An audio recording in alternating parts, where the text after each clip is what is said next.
A very good afternoon to all students. My today's session is from CET Unit 6 Teaching and Learning Process. So in last video I explained what is education, what are the aims of education and what are the philosophies of education and classification of philosophies. So today we will see what is teaching and learning, the basic principles of learning and teaching and the maximas of teaching. So first is learning. Let's see first and definitions. According to Wordsworth, the process of acquiring new knowledge and new responses is the process of learning.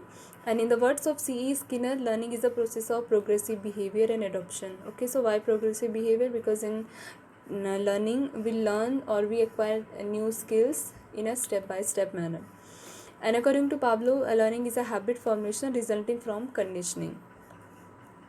Then second is characteristics of learning. So generally learning involves change. Learning किसी भी person में change को लेके आती है, ठीक है. And learning involves activities, because किसी भी चीज़ को लर्न करने के लिए हमें एक्टिविटीज़ को परफॉर्म करना पड़ता है. लाइक उसे अगर हमें क्लास जैसे हमें स्कूल जाना होता है, बुक्स को रीड करना होता है, these all are the activities. It also requires interaction with our classmates, with our teacher. Okay, learning is a lifelong process and learning occurs randomly throughout life. Learning involves problem solving and learning is the process of acquiring information. Learning involves far more than thinking and experience is necessary for learning. Second is teaching. So meaning of teaching, simply to give knowledge to instruct someone that causes to learn or understand something by example or experience. And according to Clark, so teaching refers to activities that are designed and performed to produce in students behavior. And according to B. Huff and James K. Duncan, teaching is an activity with 4 phases. First is curriculum planning phase, an instructing phase and an evaluating phase. So 3 phases होती हैं teaching की according to James K. Curriculum जिसमें planning होती है, second instructing phase होता है, third evaluating phase होता है. Okay, the natures of teaching. So nature of teaching generally explains that what teaching does for us. First is it provides guidance and training to students. It's a interaction phase and is an art of giving knowledge. It's a science to educate fact and causes. It's a continuous process. It encourages students to learn more. It can be formal as well as informal, and it is a tool to help the students to adjust himself in society and environment. Next is principles of teaching. Okay, so generally in teaching we have two kinds of principles: general principles and psychological principles. So in general principles, generally what teaching does for us, first is effective teaching involves acquiring relevant knowledge about students. Okay, teaching तभी effective होगी जब हम student से relevant knowledge को acquire नहीं करते, collect करते हैं. ओके, देन उस नॉलेज के अकॉर्डिंग हम अपने कोर्स को डिज़ाइन करते हैं और क्लासरूम को. सेकेंड, टीचिंग के अंदर 3 मेन फेजेस होती हैं. First is learning objectives, assessment and instructional activities. ठीक है, मीन्स कि पहले जो लर्निंग ऑब्जेक्टिव्स होते हैं उनको सेट करना है, देन उसके अकॉर्डिंग देन हमने टाइमली असेसमेंट करना है स्टूडेंट्स का, असेसमेंट बाय टेस्ट से. ठीक है, और देन हम कुछ इंस्ट्रक्शनल एक्टिविटीज़ भी होना ज़रूरी है टीचिंग में. थर्ड है कि effective teaching involves articulating explicit expectations. Means कि टीचिंग तभी इफेक्टिव है जब कि हम जो भी कंसेप्ट होते हैं उनको क्लियरली और ईजी वे में अंडरस्टैंड कराएँ, जो भी ऑब्जेक्टिव्स हैं, पॉलिसीज़ हैं, उनको भी एक्सप्लेन करें. Effective teaching involves prioritising the knowledge and skill we choose to focus on. पहले हमें इस नॉलेज और स्किल्स को प्रायोरिटाइज करना होता है कि देन हमें पहले क्या परफॉर्म कराना है स्टूडेंट से, देन उसके अकॉर्डिंग हमें उनकी नीड्स को, नॉलेज को, स्किल्स को प्रायोरिटाइज करना है. Effective teaching involves recognizing and overcoming our expert blind spots. Okay, so means कि यहाँ पे टीचिंग में क्या करना होता है, बट अ टीचर डज, कि उसको जो भी ब्लाइंड स्पॉट्स हैं, मीन्स जो भी चीज़ें डिफ़िकल्ट हो रही है उसको अंडरस्टैंड करने में, या फिर वो जिसको विलिंग नहीं है भी करने के लिए, उसको हमें आइडेंटिफाई करना है. ठीक है. Effective teaching involves adopting appropriate teaching roles to support our learning goals. ठीक है, लर्निंग गोल्स को अचीव करने के लिए एक टीचर को क्या करना होता है, जो भी अप्रोप्रिएट टीचिंग मेथड्स होती हैं उसको अडॉप्ट करना होता है. And effective teaching involves progressively refining our courses based on reflection and feedback. Okay, timely teachers को क्या करना होता है, फीडबैक लेना स्टूडेंट्स से, देन उसके अकॉर्डिंग उसके अपने कोर्स को चेंज करना होता है. So these are the basic general principles of teaching. The next is psychological principles of teaching. The first principle what says is principle of readiness. कि रेडीनेस मीन जब तक हम कोई भी फिजिकली मेंटली इमोशनली रेडी नहीं होगा learn करने के लिए तब तक वो लर्न नहीं कर सकता है. Second principle is principle of exercise. ठीक है, किसी भी चीज़ को लर्न करने के लिए हमें उसको एक्सरसाइज प्रैक्टिस करना होता है बार बार. ठीक है.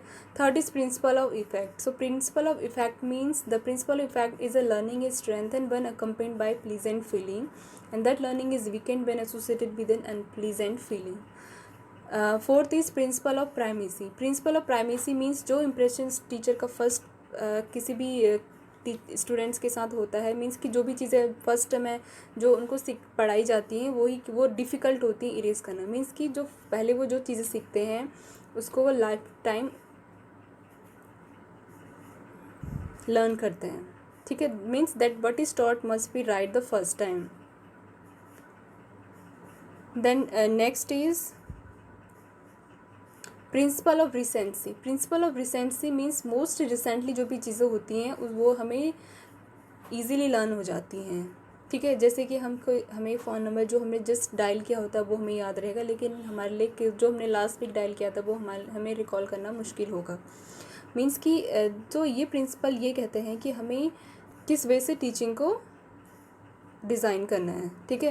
Then principle of intensity. Principle of intensity means आपका टीचिंग मटेरियल जितना इंटेंस होगा वो ही उतना ज़्यादा स्टूडेंट्स उसको रिटेन कर सकते हैं. मीन्स कि अगर आपकी टीचिंग मेथड्स जैसे पीपीटीज़ के थ्रू है, ठीक है, वीडियो के थ्रू है, तो मीन्स कि वो उसकी इंटेंसिटी ज़्यादा है देन अगर वो बुक से रीड करें. तो मीन्स कि अगर आपका टीचिंग मटेरियल जिस वे से आप प्रेजेंट करते हैं वो डिपेंड करता है कि वो उनको कितने टाइम तक रिटेन कर सकते हैं. Then principle of freedom. So principle of freedom means कि जनरली अगर फ्रीली आप किसी चीज़ को लर्न करते हैं, अगर लर्नर्स फ्रीली किसी चीज़ को लर्न करने के लिए रेडी हैं तो उसको बेस्ट लर्न कर सकते हैं. Then principle of requirement. Principle of requirement ये बोलता है कि किसी भी अगर आप किसी न्यू चीज़ को लर्न करना चाह रहे हैं तो उसके लिए आपके अंदर कोई एबिलिटीज़ होनी चाहिए तभी आप उसको लर्न कर सकते हैं. ठीक है, जैसे किसी एक सिंगर वो तभी बन सकता है जब उसको थोड़ा बेसिक जब वो अपने डेली लाइफ में सॉन्ग्स को प्रैक्टिस करता है. ठीक है, मतलब उसके अंदर डिज़ायर्स हैं उस फील्ड से रिलेटेड. सो ये थे psychological principle of readiness, principle of exercise, principle of effect, principle of primacy and principle of recency, principle of intensity, principle of freedom, principle of requirement. Then the last topic is maxims of teaching. Okay, so maxims of teaching ये universal facts होते हैं. ठीक है, कि ये इस base पे बनाए हैं, टीचिंग के एक्सपीरियंस के बेस पे फैक्ट्स बनाए हैं जिससे पता चलता है कि मतलब कि हमें टीचिंग को कैसे इफ़ेक्टिव बनाना है और कैसे डिज़ाइन करना है अपने टीचिंग कंटेंट को. ठीक है, तो first is known to unknown, simple to complex, then third is concrete to abstract, next is analysis of synthesis, empirical to rational, next is induction to deduction, psychological to logical, actual to representative, near to afar, whole to part, and particular to general. तो first maxims of teaching is known to unknown. ठीक है, means कि teaching जब हम किसी भी lesson को teach करते हैं तो हमें पहले जो नोन फैक्ट्स होते हैं उनको एक्सप्लेन करना है, देन फिर अननोन फैक्ट्स में जाना है, तभी टीचिंग इफ़ेक्टिव होगी. ठीक है. देन सिंपल टू कॉम्प्लेक्स, इसका जनरली मीन्स है कि पहले स्टूडेंट्स को सिंपल फैक्ट्स को कंसेप्ट को टीच कराना है, देन कॉम्प्लेक्स में जाना है.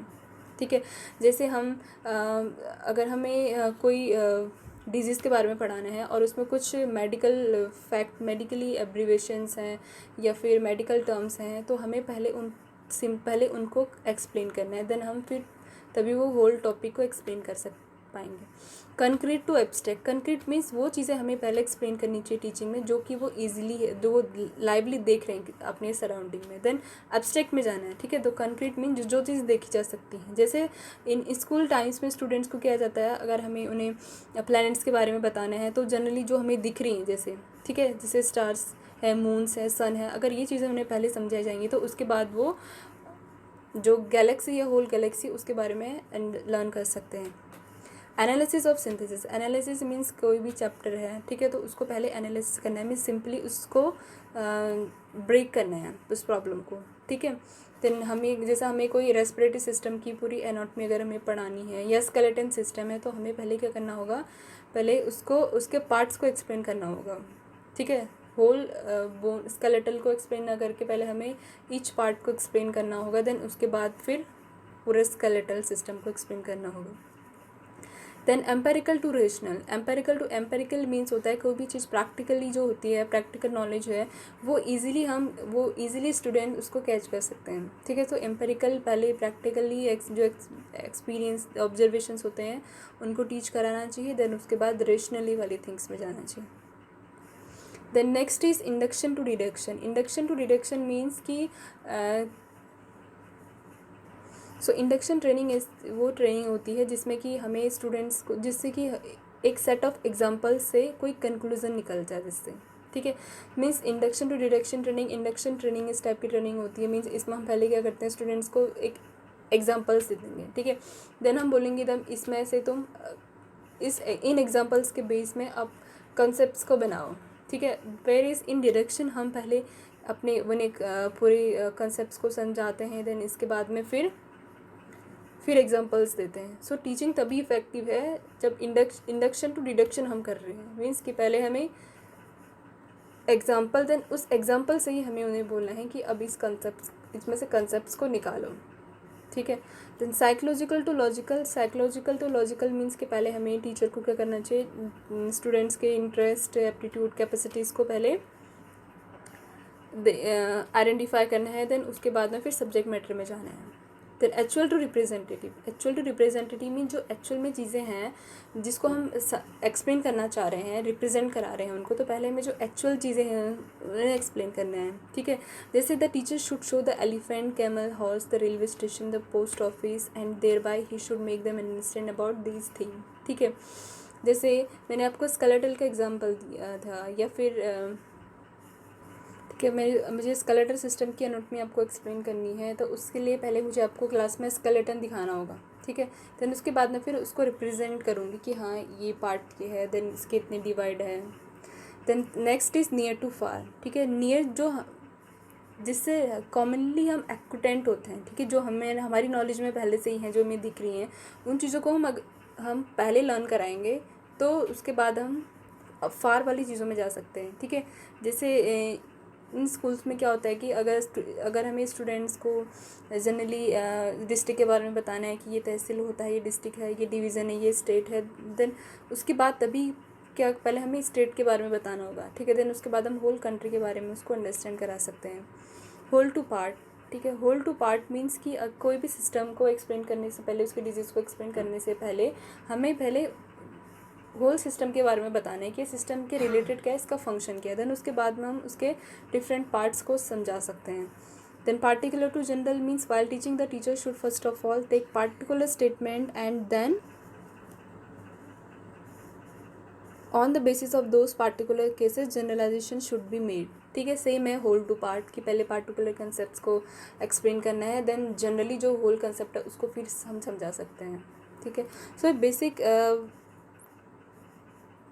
प्रिंसिपल्स ही हैं टीचिंग के, ठीक है। और मैक्सिमम्स ऑफ टीचिंग, जिससे टीचिंग को कैसे इफेक्टिव कर सकते हैं, जिससे कि स्टूडेंट्स किसी भी चीज़ को ज़्यादा टाइम तक रिटेन कर सके, उनकी नॉलेज इंप्रूव हो, ठीक है। Known to unknown, simple to complex, concrete to abstract, analysis और synthesis, empirical to rational, induction to deduction, psychological to logical, actual to representative, near to far, whole to part and particular to general.